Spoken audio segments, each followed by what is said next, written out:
Welcome back, dear listeners, to another interesting story from the Bible.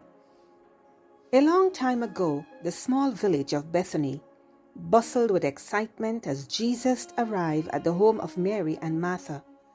Preparations were underway. This story is found in Luke chapter 10. Martha eagerly greeted Jesus, her hands already busied with hospitality. "Welcome, teacher," she said. "Please make yourself comfortable." Her sister Mary then quietly sat at Jesus' feet, her eyes fixed on him as he began to teach.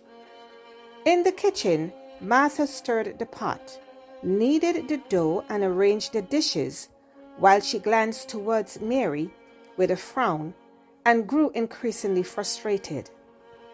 "Doesn't she see how much work there is to do?" she said to herself. But while Martha was actively engaged in serving, Mary just chose to sit at Jesus' feet, intently listening to his words. Finally, Martha couldn't hold her peace anymore and approached Jesus. "Lord," she said with exhaustion and frustration, "don't you care that my sister has left me to do all the work? Tell her to help me."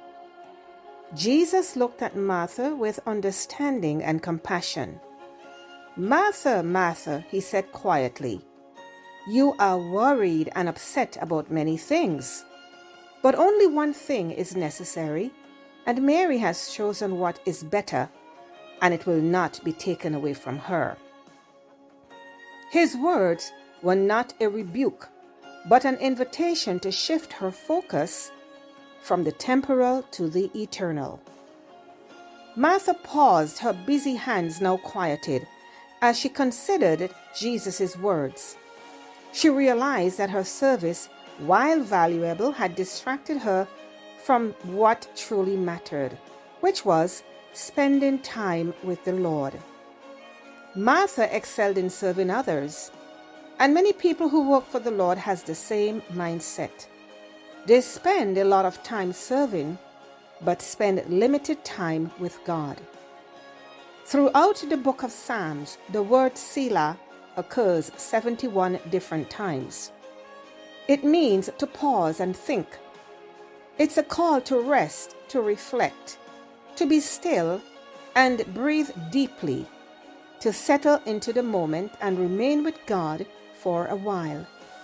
There is no specific time period to do this. You make that decision. Hence, when the Lord says Selah, he is saying, stop doing and sit at my feet. Mary and Martha both loved Jesus, but their approaches were different. Martha's service was important, but Mary understood the value of being still in the presence of the Lord. Beloved, this story teaches us to prioritize our relationships with Jesus above the busyness of life. Today, the Lord is saying to you, stop doing and sit at my feet. Just belong to me. What an invitation! It's everything you have longed for and everything you need. And believe it or not, people who often have the hardest time doing this are involved in ministry.